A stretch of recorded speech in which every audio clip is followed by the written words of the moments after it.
பண்பும் பழமையும் நிறைந்த தமிழ் மக்களுக்கு வணக்கம்ங்க. இந்த வீடியோவில் என்னை பேச வைத்த எம்பெருமான் முருகனுக்கு முதல் வணக்கத்தை தெரிவிச்சுக்கிட்டு வீடியோக்குள்ளே போகலாங்களா? நீங்களும் என்னோட சேர்த்து இந்த மந்திரத்தை சொல்லிக்கிட்டே உங்களால் முடிஞ்சதுன்னா கமெண்ட் பாக்ஸில் ஒரு முறை கமெண்ட் பண்ணுங்க. ஓம் முருகா சரணம், ஓம் முருகா சரணம், ஓம் முருகா சரணம். என்னை காக்கும் கந்தா கடம்பா கதிர்வேலா, நீதான் என்னை நம்பி இந்த வீடியோ பதிவை பார்க்க வந்தவங்களை கூட நின்று காப்பாற்றணும். அவங்க கஷ்டம் நஷ்டம் எல்லாம் விலகி சந்தோஷமா இருக்க நீதான் ஐயா பொறுப்பு. ஜோதிடம் என்னும் மகா கலை மூலம் நாம் இன்று இணைந்துள்ளோம். இந்த கலையில சிம்மராசி நேயர்களுக்கு என்னெல்லாம் நடக்க போகுது, அவங்க வாழ்க்கை நல்லபடியா மாறுமா மாறாதா, அவங்க பிழைக்க ஒரு வழியாவது இனி இருக்கா என அனைத்து விஷயங்களையும் விலாவரியா பேச போறோங்க. அதற்கு முன்னாடி சப்ஸ்கிரைப் பண்ணாதவங்க மறக்காம சப்ஸ்கிரைப் பண்ணிக்கோங்க. அப்படியே பெல் பட்டனையும் கொடுத்து ஆளுங்கிற ஆப்ஷனையும் தேர்ந்தெடுத்து வைங்க. அப்பதான் நாங்க போடுற ஒவ்வொரு பதிவும் உடனே உங்ககிட்ட வரும். சிம்ம ராசிக்காரங்க வாழ்க்கையில் பிறந்ததுலேருந்தே கஷ்டம் தான். நீங்கள் நினைப்பீங்க சிம்ம ராசிக்கு மட்டும்தான் கஷ்டம் இருக்குதா, ஏன் எல்லா ராசியும் தானே கஷ்டப்படுறாங்க அப்படின்னு நினைப்பீங்க. மற்ற ராசிக்காரங்களை விட சிம்ம ராசிக்காரங்களுக்கு கஷ்டங்கிறது கொஞ்சம் அதிகமாகவே இருக்குதுங்க. புதுமையான சிந்தனைக்கு சொந்தக்காரங்க, பூ போல மனசு, கோபத்தை மறைச்சிட்டு சிரிப்பை மட்டும் காட்டக்கூடியவங்க, எடுத்த காரியத்தை எப்படியாவது முடிச்சிடணும் அப்படிங்கிறதுக்காக கஷ்டப்பட்டு போராடக்கூடியவங்க, நல்லது கெட்டதை முழுசா தெரிஞ்சவங்க, சூரிய பகவான ராசி அதிபதியா கொண்டவங்க, எல்லா இடங்கள்லையும் நேர்மையும் உண்மையை மட்டுமே நம்பக்கூடியவங்க, உங்களுக்கு சொந்தமோ பந்தமோ அது தப்புனா அது தப்புதான், வெட்டு ஒன்று துண்டு ரெண்டுன்னு பேசக்கூடியவங்க, உங்களை ஒருத்தர் பஞ்சாயத்து கூட்டிட்டு போறார் அப்படின்னா நீங்க கூட்டிட்டு போற பக்கம் எல்லாம் சப்போர்ட் பண்ண மாட்டீங்க. எந்த தரப்புல நியாயம் இருக்குதோ அங்கதான் நீங்க சப்போர்ட் பண்ணுவீங்க. உண்மை நியாயத்துக்கு மட்டுமே என்னைக்குமே கை கொடுப்பீங்க. உண்மைக்கு புறம்பா எந்த ஒரு விஷயத்தையுமே செய்ய மாட்டீங்க. இதனாலதான் சிம்ம ராசிக்காரங்க நிறைய கஷ்டங்களும் துன்பங்களும் அதிகமாகவே ஏற்பட்டு இருக்கு. தங்களுடைய கஷ்டத்தையும் கண்ணீரையும் கடுகளவு கூட மற்றவங்களுக்கு தெரியாம பார்த்துப்பாங்க.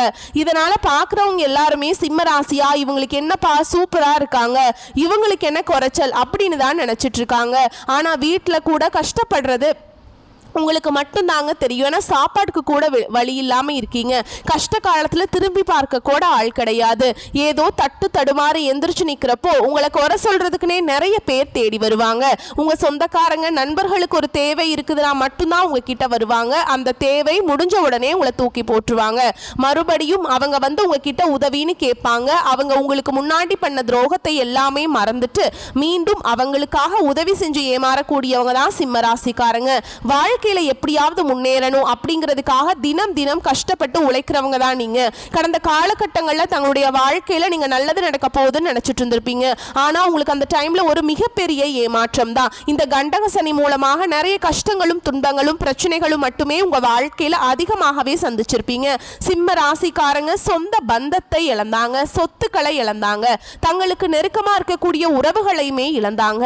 கடைசியா நான் மட்டும்தான் எல்லாத்தையுமே இழந்துட்டு நிக்கிறதா இருக்குது, எனக்கு உயிர் வாழவே பிடிக்கலன்னு சொல்லிட்டு இருக்காங்க. இதுக்கு மேலே என்னால் வாழவே முடியல சாமி, தயவு செஞ்சு என்னை வந்து உன் கூடையே கூட்டிகிட்டு போயிரு. நான் இவ்வளவு கஷ்டப்பட்டதுக்கு அப்புறம் எனக்கு வாழ்க்கையில் வாழணுங்கிற எண்ணம் சுத்தமாகவே போயிருச்சு. உங்கள் மனசில் கவலையும் துன்பமும் தான் அதிகமாகவே இருக்குதுங்க. நீங்கள் செய்யக்கூடிய ஒவ்வொரு விஷயத்துமே தடுப்பதற்கும் உங்களை அவமானப்படுத்துவதற்கும் இங்கே நிறைய நபர்கள் வந்து முயற்சி பண்ணிட்டு இருக்காங்க. இது எல்லாமே தெரிஞ்சுமே கூட நீங்கள் என்னமோ பண்ணுங்க எனக்கு என்ன வந்துச்சு அப்படின்னு தன்னுடைய வேலையில் மட்டும் என்னென்னைக்குமே குறிக்கோளாக இருக்கவங்க தான் நீங்கள். ஏன் எனக்கு மட்டும் ஏன் இவ்வளவு கஷ்டம் வருது, என்னோட வாழ்க்கையில நான் யாருக்குமே கெடுதலையோ கஷ்டத்தையோ துன்பத்தையோ கொடுத்ததில்லை, எனக்கு மட்டும் ஏன் இப்படி நடக்குது அப்படின்னு தான் பெரும்பாலான சிம்ம ராசிக்காரங்க சொல்லிட்டு இருக்கீங்க. உங்களுக்கு பிரச்சனைங்கிறது வரும், அது கொஞ்ச நாள் இருக்கும், அதுக்கப்புறம் அந்த பிரச்சனை போயிடும். இந்த மாதிரி பிரச்சனை வரும் போகும் அப்படிங்கிற நிலைமையில தான் நிறைய நபர்கள் வாழ்ந்துட்டு இருக்கீங்க. நீங்க என்னதான் பிரச்சனையை தவிர்த்தாலும் ஏதாவது ஒரு சூழல்ல உங்களை நோக்கி பிரச்சனையும் கஷ்டமும் வந்துக்கிட்டாங்க இருக்கு. ஆனால் இனி வரக்கூடிய நாட்களில் உங்களுக்கு இன்பத்தையும் மகிழ்ச்சியும் தரக்கூடிய ஒரு காலகட்டமாகவே அமைஞ்சிருக்குது. இது நாள் வரைக்கும் நடந்த கெட்ட விஷயத்தை எல்லாமே விட்டுருங்க. இனி வரக்கூடிய நாட்களில் சிம்ம ராசிக்கு எப்படிப்பட்ட நன்மைகள் நடக்க போகுது அப்படிங்கிறத நம்ம தொடர்ந்து பார்க்க போகிறோம். இந்த 2025 9 மாதங்கள் அப்படிங்கிறது முழுமையாக முடிஞ்சிருச்சு. மீதி இருக்கக்கூடியது பார்த்தீங்கன்னா 3 மாதங்கள் மட்டும்தான் மீதி இருக்கு. இந்த மீதி இருக்கக்கூடிய 3 மாதங்களாவது எங்கள் வாழ்க்கையில் நல்லது நடக்குமா சாமி அப்படின்னு நிறைய சிம்ம ராசிக்காரங்க கேட்குறீங்க. ஏன்னா 2025 உங்க வாழ்க்கையில அது நடக்க போகுது, இது நடக்க போகுது, நிறைய ஜோசிக்காரங்க எல்லாமே சொன்னாங்க. ஆனா எங்க வாழ்க்கையில அந்த மாதிரி எதுவுமே நடக்கல. கண்டக சனி முடிஞ்சு அஷ்டம சனி நடந்துட்டு இருக்குது. கண்டக சனியோட அஷ்டம சனி ரொம்பவே தாக்கம் அதிகமா இருக்குது சாமி, எந்த ஒரு நல்லதுமே வாழ்க்கையில நடக்க மாட்டேங்குது அப்படின்னு தான் நிறைய சிம்ம ராசிக்காரங்க சொல்லிட்டு இருக்கீங்க. இந்த அக்டோபர் மாதத்துல பாத்தீங்கன்னா சிம்ம ராசியை பொறுத்த வரைக்கும் உங்களுக்கு முதலாவதாக பாத்தீங்கன்னா உங்களுக்கு சனியுடைய வக்ர பயிற்சியானது ஸ்டார்ட் ஆக போகுது. அது என்னன்னா சனியுடைய வக்ர பயிற்சி, எங்களுக்கு சனி பயிற்சி தெரியும், இது என்ன புதுசா ஒன்று சொல்றீங்களே அப்படின்னு நிறைய பேர் கேட்பீங்க. அதாவது பார்த்தீங்கன்னா சனி பயிற்சிங்கிறது பார்த்தீங்கன்னா சனி பகவான் வந்து கும்ப ராசியிலேருந்து மீன ராசிக்கு போனாருங்க. அந்த டைம்ல இருந்து பார்த்தீங்கன்னா உங்களுக்கு கண்டக சனி அப்படிங்கிறது முடிஞ்சு அஷ்டம சனி அப்படிங்கிறது ஆரம்பிச்சிருச்சு. இந்த அஷ்டம சனி முழுக்கவே பார்த்தீங்கன்னா சிம்ம ராசிக்காரங்க வாழ்க்கையில் நிறைய கஷ்டங்கள் துன்பங்கள் மட்டுமே அந்த அஷ்டம சனி அப்படிங்கிறது ஏற்படுத்திக்கிட்டு இருக்குது. இப்போ பார்த்தீங்கன்னா சனி பகவான் தன்னுடைய இடத்திலிருந்து வக்ர நிவர்த்தி ஆகிறாரு. அப்படிங்கும் போது என்ன ஆகும் அப்படின்னு பார்த்தீங்கன்னா இந்த அஷ்டம சனியோட தாக்கம் அப்படிங்கிறது முழுமையாக உங்களுக்கு இன்னொரு 6 மாத காலகட்டங்கள் குறைஞ்சு போயிடும். குறைஞ்சு போனதுல இருந்து அந்த 6 மாத காலகட்டங்களில் நல்ல ஒரு முன்னேற்றம் அப்படிங்கிறது கண்டிப்பா சிம்மராசிக்காரங்க வாழ்க்கையில ஏற்பட போகுது. அடுத்ததா பாத்தீங்கன்னா உங்களுக்கு குரு பகவான் வந்து தன்னுடைய மீன ராசியிலிருந்து பாத்தீங்கன்னா வக்ர நிவர்த்தி அடைகிறாருங்க. இதன் மூலமா இது வந்து ஒட்டுமொத்த 12 ராசிக்குமே கூடுதல் முன்னேற்றத்தை தரப்போகுது. இதன் மூலமாக சிம்ம ராசிக்காரங்களுக்கு இன்னொரு பிளஸ் ஆகவே பார்த்தீங்கன்னா கொஞ்சமாவது ஒரு ஏதாவது ஒரு பொருளாதாரத்தில் ஒரு டெவலப்மெண்ட் அப்படிங்கிறது கண்டிப்பாக உங்கள் வாழ்க்கையில் கண்டிப்பாக ஏற்பட போகுது. அடுத்ததாக பார்த்தீங்கன்னா உங்களுக்கு இந்த அக்டோபர் மாதத்தில் 5 கிரகங்களுடைய சேர்க்கை ஒன்றாக இருக்குது. இது வந்து ஜோதிடத்தில் ஒரு மிகப்பெரிய ஒரு அரிய நிகழ்வாகவே பார்க்கப்படுது. இதன் மூலமாக கடந்த காலகட்டங்களில் உங்கள் வாழ்க்கையில் நீங்கள் எதையெல்லாமே இழந்துட்டு கஷ்டப்பட்டுட்டு வருத்தப்பட்டு இருக்கீங்களோ அது எல்லாமே பெறக்கூடிய ஒரு காலகட்டமாகவே பார்க்கப்படுது. கடந்த காலகட்டங்களில் நல்ல ஒரு வேலைங்கிறது கிடைச்சிருக்காது. ஏதோ ஒரு கிடைக்கிற வேலைக்கு ஒரு 10,000 சம்பளத்துக்கோ 15,000 சம்பளத்துக்கோ பிடிக்காத ஒரு வேலையை குடும்ப கஷ்டத்துக்காக வேற வழியே இல்லாமல் செஞ்சுட்டு இருந்திருப்பீங்க. ஆனால் நீங்கள் படித்த படிப்பெல்லாம் பார்த்தீங்கன்னா BA MBA BCom எல்லாம் முடிச்சிருப்பீங்க. இருந்தாலும் கூட படித்த படிப்புக்கும் நீங்கள் இப்போ வேலை செய்யறதுக்கும் சம்பந்தமே இருக்காது. ஏதோ ஒரு வேலை ஒரு 1000 குடும்ப கஷ்டத்துக்காக வந்தா போதும் அப்படிங்கிற நிலைமைக்கு தள்ளப்பட்டிருப்பீங்க. ஆனா இனி வரக்கூடிய நாட்கள்ல நீங்க படிச்ச படிப்புக்கு ஏத்த மாதிரியும் உங்களுக்கு பிடிச்ச மாதிரியும் நீங்க ஒரு அரசாங்க வேலைக்கு ட்ரை பண்ணாலும் சரி, இல்ல ஒரு IT ஜாபோ பிரைவேட் ஜாபோ பேங்க் ஜாபோ நீங்க எங்க வேலைக்கு ட்ரை பண்ணாலும் அந்த ஜாப் அப்படிங்கிறது உங்களுக்கு நிச்சயமா கிடைக்க போகுதுங்க. கோர்ட்டு கேஸ்ன்னு ரொம்ப நாட்கள் அலைஞ்சிட்டு இருக்க நபர்களுக்கு விரைவில் உங்களுக்கு சாதகமாகவே தீர்ப்பு வரும். சொத்து பிரச்சனையும் உங்களுக்கு சாதகமாகவே முடியும். சனி பகவானுடைய பார்வை உங்களுக்கு நேரடியாகவே இருக்குது. இதன் மூலம் வருமானம் அப்படிங்கிறது பல வழிகளில் வரும். தொழில லாபம் சற்று அதிகமாகவே கிடைக்கும். அரசியல்வாதிகளை பொறுத்த வரைக்கும் புதிய பொறுப்புகள் புதிய பதவிகள் எல்லாமே தானாகவே உங்களை வந்து சேரும். ராகு கேதுவால உங்களுடைய செல்வாக்கு உயரும், உடல் ஆரோக்கியம் மேம்படும், சங்கடங்கள் நீங்கும். மறைமுகமாக உங்க தொழில் வாழ்க்கையிலும் சரி இல்லற வாழ்க்கையிலும் சரி நிறைய நபர்கள் வந்து ஏதாவது ஒரு வகையில பிரச்சனையும் தொல்லையும் கொடுத்துட்டே இருந்திருப்பாங்க. இனி அவங்களுடைய தொந்தரவுங்கிறது முழுவதுமாக இருக்காது. கடந்த காலகட்டங்களில் நீங்களும் ஒரு கம்பெனியில இரவு பகல் பார்க்காம உழைச்சிட்டு இருந்திருப்பீங்க. உங்களுடைய சொந்த கம்பெனியா நினைச்சு வேலை செஞ்சிருப்பீங்க. ஆனா உங்களுக்கு இது நாள் வரைக்கும் சரியான ஒரு அங்கீகாரம் அப்படிங்கிறது கிடைச்சிருக்காது. உங்களுக்கு அப்புறமோ இல்லை உங்கள் கூடயே நிறைய நபர்கள் வேலைக்கு வந்திருப்பாங்க. அவங்க உங்களோட நல்ல ஒரு ஹையரான பொசிஷனில் இருப்பாங்க. ஆனால் நீங்கள் எப்படி வேலைக்கு போய் சேர்ந்தீங்களோ அதே மாதிரி தான் இன்னைக்கு வரைக்குமே இருந்திருப்பீங்க. ஆனால் இனி வரக்கூடிய நாட்களில் உங்களுக்கு சம்பள உயர்வு பதவி உயர்வு உங்களுக்கு மேல் இருக்கக்கூடிய அதிகாரிகளுடைய ஆதரவு முதற்கொண்டு உங்களுக்கு கிடைக்க போகுதுங்க. இனி நினைச்சது எல்லாமே நடக்கும். தொழில் வியாபார தடைகள் அனைத்தும் விலகும். லாபம் அதிகமாக கிடைக்கும். முன்னேற்றம் உண்டாகும். வரவேண்டிய பணம் விரைவில் கைக்கு வந்து சேரும். குடும்பத்தில் நெருக்கடிகள் விலகும். செல்வாக்கு அந்தஸ்து உயரும். வெளிநாட்டு முயற்சிகள் வெற்றியை தரும். தெய்வ சிந்தனை அதிகமாகும். பெரியோர்களுடைய உதவிகள் கிடைக்கும். உறவுகளில் இருந்த சண்டை சச்சரவு முழுவதுமாகவே விலகும். புதிய நண்பர்கள் உங்களுக்கு உதவி செய்வாங்க. தொழிலில் ஏற்பட்ட நெருக்கடிகள் நீங்கும். முடங்கி கிடந்த நிறுவனங்கள் மீண்டும் இயங்கும். வியாபாரத்தில் எதிர்பார்த்த லாபம் கிடைக்கும். புதிய தொழில் தொடங்கக்கூடிய முயற்சிகள் கண்டிப்பாக உங்களுக்கு வெற்றியை தரும். கடந்த காலகட்டங்களில் திருமண நிலை அப்படிங்கிறது பார்த்தீங்கன்னா சிம்ம ராசிக்காரங்களுக்கு நிறைய பிரச்சனையும் சிக்கலையுமே பெரும்பாலும் சந்திச்சிருப்பீங்க. இதை குறிப்பாக பார்த்தீங்கன்னா பெண்களுக்கு ஏதாவது வகையில் எளிமையாக திருமணம் அப்படிங்கிறது அடைஞ்சிருது ஈஸியா. ஆனா ஆண்கள் தான் ரொம்ப ரொம்ப பாவம். ஏண்டா சிம்ம ராசியில பிறந்தோம், வேற ஏதாவது ராசியில பிறந்திருந்தா கூட கல்யாணமாவது ஆயிருக்குமே, வயசு 30 ஆகி போச்சு, 30 33 35 38 வயதே ஆயுமே இன்னுமே நாங்க திருமண நிலை அடையாம கஷ்டப்பட்டு இருக்கோம் சாமி அப்படின்னு நிறைய சிம்மராசி ஆண்கள் சொல்லிட்டு இருக்கீங்க. கண்டிப்பா வரக்கூடிய நாட்கள்ல நீ எதிர்பார்த்த மாதிரியே நல்ல ஒரு வரன் அப்படிங்கிறது விரைவில் உங்களுக்கு அமைய போகுது. வாழ்க்கை துணையை இழந்த சிம்மராசி ஆண்களோ பெண்களோ அடுத்து வந்து 2வது திருமணம் அதாவது மறுமணம் பண்ணலாமா வேண்டாமா அப்படிங்கிற ஒரு கன்ஃபியூஷனில் இருப்பீங்க. அப்படி இரண்டாவது திருமணம் பண்ணும்போது சொந்தக்காரங்க தப்பாக பேசிடுவாங்களா, ஊர்க்காரங்க தப்பாக நினச்சிடுவாங்களா, அவங்க என்ன நினைப்பாங்க, இவங்க என்ன நினைப்பாங்க அப்படின்ட்டு நிறைய நபர்கள் வந்து இரண்டாவது திருமணத்தை பற்றி யோசிக்காமல் இருக்கீங்க. இப்போ இருக்கக்கூடிய பொருளாதார சூழலும் இப்போ இருக்கக்கூடிய காலகட்டத்தையும் வச்சு பார்க்கும்போது ஒரு சிங்கிள் பேரண்டால் சொசைட்டியில் சர்வே பண்ணுறது ரொம்ப ரொம்ப கஷ்டங்க.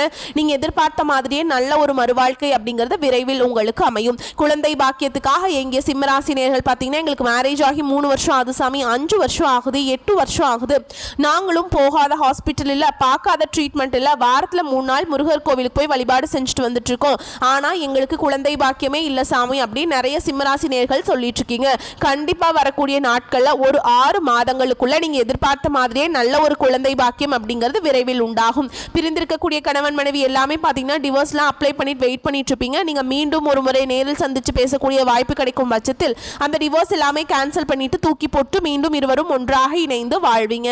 கடந்த காலகட்டங்களில் பெரும்பாலான காதல்ல அதிகமான தோல்விகளை சந்திச்சது யாருன்னு பார்த்தீங்கன்னா சிம்மராசியில் இருக்கக்கூடிய மகம் நட்சத்திரக்காரங்க. அதாவது நிறைய காதல் தோல்விகளில் பெரும்பாலும் சந்திச்சுட்டு இருக்கீங்க. இனி வரக்கூடிய நாட்கள் உங்கள் காதலை வெளிப்படுத்தும் போது அந்த காதல் கண்டிப்பாக கைகூடும். வீட்டில் போய் சொல்லும் போது பெற்றோர்களே உங்களுக்கு முன்னாடி நின்று திருமணம் செய்து வைக்கக்கூடிய வாய்ப்புகள் அதிகமாகவே உள்ளது. இனி வரக்கூடிய நாட்களில் கடினமான காரியத்தையுமே சுலபமாக செஞ்சு முடிச்சிருவீங்க. உங்கள் எளிமையான பேச்சு திறமையால் நீங்கள் அனைவரையுமே கவர்ந்திருப்பீங்க. சமூகத்தில் உங்கள் பெயருக்கும் புகழுக்கும் படிப்படியாக முன்னேற்றம் வரப்போகுது. சிலருக்கு படிப்பதற்காகவும் வேலை விஷயமாகவும் தொழில் விஷயமாகவும் வெளியூர் வெளிநாடு போகக்கூடிய வாய்ப்புகள் எல்லாமே கிடைக்க போகுது. உங்கள் குடும்பத்தில் கடந்த காலகட்டங்களில் எந்த ஒரு சுப நிகழ்ச்சியுமே நடந்திருக்காது. இதை நினைச்சு வீட்டில் இருக்கக்கூடிய பெரியவங்க எல்லாமே ரொம்பவே வருத்தப்பட்டிருப்பாங்க. இனி வரக்கூடிய நாட்களில் குடும்பத்தில் திருமணம், சீமந்தம், புதிதாக வீடு கட்ட ஆரம்பிப்பீங்க. கிரகப்பிரவேசம் போன்ற சுப நிகழ்ச்சிகள் எல்லாமே நடக்க போகுதுங்க. சிம்மராசியை பொறுத்த வரைக்கும் நீங்கள் ஆண்களோ பெண்களோ அரசு வேலையோ தனியார் வேலையோ கூலி வேலையோ நீங்கள் எதிர்பாராத வருமானம் அப்படிங்கிறது உங்களுக்கு இரட்டிப்பு மடங்காக கிடைக்க போகுது. சேமிப்பு அப்படிங்கிறது பல மடங்காக உயரப்போகுது. இதன் மூலமாக கடந்த காலகட்டங்களில் சிம்மராசிக்காரங்களுக்கு ஏற்பட்ட கடன் பிரச்சனை அனைத்தும் வரக்கூடிய நாட்களில் முழுவதுமாக நிவர்த்தியாக போகுது. இனி வரக்கூடிய நாட்களில் உங்களுடைய வளர்ச்சி அப்படிங்கிறது ஒரு மிகப்பெரிய ஒரு அசுர வளர்ச்சியாக இருக்க போகுது. உங்களுடைய நண்பர்கள், உங்களுடைய சொந்தக்காரங்களும் குடும்ப உறவுகளுமே உங்களுக்கு எதிரிகளாகவும் துரோகிகளாகவும் மாறக்கூடிய வாய்ப்புகள் அதிகமாகவே உள்ளது. கொஞ்ச நாட்கள் குடும்ப உறவுகளை விட்டு கொஞ்ச நாட்கள் விலகி இருப்பது சிம்மராசிக்கு வரக்கூடிய நாட்கள்ல ரொம்ப ரொம்ப நல்லது. இல்லாத பட்சத்தில் அந்த குடும்பத்துக்குள்ள நிறைய சிக்கலையும் பிரச்சனையும் பெரும்பாலும் சந்திக்கக்கூடிய வாய்ப்பும் சிம்ம ராசிக்கு அதிகமாகவே உள்ளது. தவறான உறவுகள் என்று தெரிய வரும் பட்சத்தில் உடனடியாக அவர்களை விட்டு கொஞ்ச நாட்கள் விலகி இருப்பது ரொம்ப ரொம்ப நல்லதுங்க. கடமையில கண்ணும் கருத்துமாக செயல்பட வேண்டிய காலகட்டம். அஷ்டம சனி மற்றும் ராகு கேது தாக்கத்துடன் குரு பகவானும் அதிசாரமாக விரயஸ்தானத்துக்கு செல்றாருங்க. வெளிமாநிலம் வெளிநாட்டிற்கு இடம்பெயரலாம். உடல் பெருக்கம் ஏற்படும். வாயு தொல்லை உருவாகும். சிலருக்கு கடன் தொல்லை, சர்ஜரி, வம்பு வழக்கு வரலாம். சுய தொழில் புரிபவர்கள் எச்சரிக்கையாக நிதானத்துடன் இருக்க வேண்டும். வேலையில் எதிர்பார்த்த மாற்றம், இடப்பெயர்ச்சி கிடைத்துவிடும். கணவன் மனைவிக்கிடையே நிலவிய இறுக்கமான மனநிலை நீங்கும். மனம் விட்டு பேசி தீர்த்து கொள்வீங்க. கோபம் கூடவே இருந்து குளிப்பறிக்குங்க. விட்டு கொடுத்து செல்லும் போது பின் நாட்களில் வரும் பிரச்சனைகளுக்கு முற்றுப்புள்ளி வைக்கலாம். சிலருக்கு ஆரோக்கிய கேடு உண்டாகும். சிலருக்கு பல் தொடர்பான பிரச்சனைகளுக்கு சிகிச்சை செய்ய வேண்டிய சூழல் வரலாம். சில சங்கடங்கள் நிலவினாலும் திருவண்ணாமலைக்கு கிரிவலம் சென்று வருவதால் அனைத்து பிரச்சனைகளும் சால்வ் ஆயிருங்க. ஓகேங்களா? அதே மாதிரி பண வரவுக்கு இந்த காலகட்டத்தில் குறைவு இருக்காது. குடும்ப சூழல் மகிழ்ச்சி தருவதாக இருக்கும். சகோதரர் வகையில் இருந்து வந்த சச்சரவுகள் மறைந்து சுமூகமான உறவு உண்டாகுங்க. நீதிமன்றத்தில் வழக்குகள் இருந்தால் சாதகமாக முடியும். கணவன் மனைவிக்கிடையே அந்யோன்யம் அதிகரிக்கும். பிள்ளைகள் மூலம் பண வரவுக்கு வாய்ப்புண்டு. தாயின் உடல் ஆரோக்கியத்தில் கவனம் தேவை. அலுவலகத்தில் பதவி உயர்வு, சம்பள உயர்வு கிடைக்கக்கூடும். சிலருக்கு அவர்கள் விரும்பும்படியே இடம் மாறுதல் கிடைக்கும். உங்கள் ஆலோசனைக்கு முக்கியத்துவம் பெறுங்க. சக ஊழியர் அனுசரணையாக நடந்துக்குவாங்க. வியாபாரத்தில் சற்று கூடுதலாக உழைக்க வேண்டி வரும். பற்று வரவு சுமூகமாக நடக்கும். பணியாளர்களின் ஒத்துழைப்பு கிடைக்கும். பங்குதாரர்களையும் அனுசரணையாக நடத்துவீங்க. குடும்பத்தை நிர்வகிக்கும் பெண்களுக்கு பிரச்சனை இல்லாத காலகட்டம். புகுந்த வீட்டு உறவினர்கள் அனுசரணையாக இருப்பாங்க. அலுவலகத்துக்கு செல்லும் பெண்களுக்கு எதிர்பார்ப்புகள் ஓரளவு நிறைவேறும். நீங்கள் வழிபாடு செய்ய வேண்டிய தெய்வம் அப்படின்னு பார்த்தீங்கன்னா ஆஞ்சநேய பெருமாள். ஏன் அப்படி சொல்றேன்னா, அவரை வழிபட்டீங்கன்னா உங்களுக்கு மன வலிமை கூடும். ஓகேங்களா? சில இடங்களில் வேலையில் சிறு பிரச்சனைகள் உண்டாகும், சில இடங்களில் கடுமையாக உழைக்க வேண்டிய கட்டாயம் இருக்கும். உத்தியோக ரீதியாக வேலை மாறுதல் வரலாம், ஆனால் எதிர்பார்த்த ஒரு காரியம் கொஞ்சம் சிறப்பாக நடக்கும். வியாபாரத்தில் விற்பனையும் லாபமும் அதிகரித்து உங்கள் பண இருப்பு அதிகரிக்கும். புதிய முயற்சிகளில் தைரியமாக ஈடுபடலாம். குடும்பத்திலிருந்து வந்த சிரமங்கள் நீங்கி நிம்மதி அதிகரிக்கும். பிள்ளைகளால் சந்தோஷம் உண்டாகும். உத்தியோகத்தில் இருக்கவங்களை பொறுத்த வரைக்கும் அலுவலகத்தில் கூடுதலான பொறுப்புகள் வந்து சேரும். பதவி மாற்றம், ஊதிய உயர்வு கிடைக்க வாய்ப்புள்ளது. வியாபாரத்தை பொறுத்த வரைக்கும் நல்ல வருமானமும் லாபமும் ஏற்படும். தொழிலை திட்டம் போட்டு மேம்படுத்த வேண்டும். குடும்பத்தில் இருந்த குழப்பங்கள் விலகும். பிள்ளைகளால் சந்தோஷமும் நிம்மதியும் உண்டாகும். பெரியோர்களின் ஆசிகள் கிடைக்கும். குடும்பத்திற்காக பண வரவை அதிகரிக்க இரவு பகலாக உழைக்க வேண்டும்.